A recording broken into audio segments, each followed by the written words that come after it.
Leli ipulazi elikhulukazi kulelizwe njengoba u30% wenyama ekhiqizwa kuleli ibuya kuleli plazi.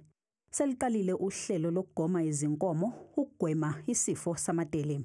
So I just want to give South African consumers the absolute 100% guarantee that South African red meat is completely safe to eat. Foot and mouth disease cannot be transmitted to humans.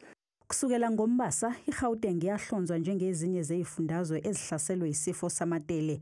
Nokwaholela ekutheni ezinye izinkomo zihlaliswe engazodwana.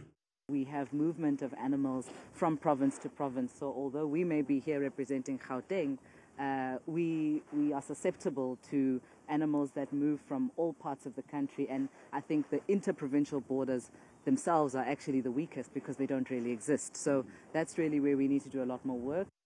Ukuvakashela kaNgqongqoshe lapha kunike ithuba lokuthi umnyango ubone ukuthi ingabe lihamba kahle yini uhlelo lokugoma izilwane.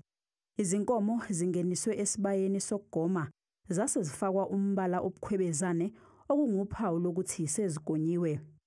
Kugonywe izinkomo ezingaphezulu kweinkulungwane ezingama-30. Liyaqhubeka uhlelo lokugoma naKwaZulu-Natal.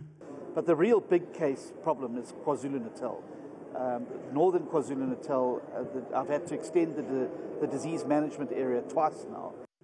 Ungqongqoshe ugcizelele ukubaluleka kokuthi iNingizimu Afrika iqhubeke nokweseka ezolimo.